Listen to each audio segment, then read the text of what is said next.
Chief Minister Yumnam Khemsan amasung MLA ti Hasrade Siamna Lok Babanda Governor Lotnakhre IRB gi tara amasung tara mathoi suba battalion gi president singi January amasung February gi tolop laingak na solamle zomi singna tongan ba district talakpagi matangda Deputy Chief Minister Losi Dikho ZCC ga closed door meeting pangthokre sakangdaba singna ngarang ayuk Senapati district ki kabina manakta yot puraga lakpa truck ama mai thadoklamle Muscat Samudra Khongban manakta mi yaudaba hina oil tanker thongaikhre India lama sire Kuwait ki air defense na soibadagi US ki fighter jet ahum thukaikhre Iran da supersonic anti-ship missile yonkiba laite sina Waza asang kasat amadi rohan film ani gi marakta yanabadu yanaba purakre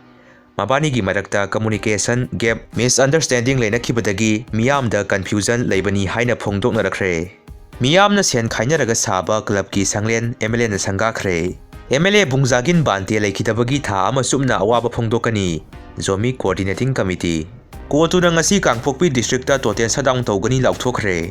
Iran na Hormuz Strait thingjin khibana malemda thau ki maman kapkadawri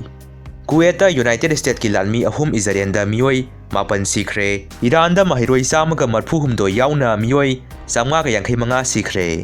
Chief Minister Yumnam Khemsan na CR Lauduna CM Secretariat ta Phet ki matang da review meeting pangthokre Trump na Iran gi mathakta Operation Epic Fury haudokre Haukiba pungkun mari gi manungda US amati Israel na Iran da punna bom lising amaga sani rom thadaduna landakhre US na hanba oina Iran da Tomahawk missile sinaduna landakhre US amati Israel da thuba matam gi manungda Iran da Landaba lepkadabani haina Russia na akanba mawongda warning tawkhre Hauziki matam asidadi narabasu nadrabasu sahi amada amukti isa siak tawthokpiyu Z Sunin Kumar Director RIMS Cabinet expansion athubada tawrakani haiba thajai CM yauraga minister manga wasak lawkhre lemhoriba minister sing loina haptaba yade haiba leite MLA Susindro MD Fazur Rahim former MLA na miyamda RK production na thamlakiba wafam mayek sengna sengdorakre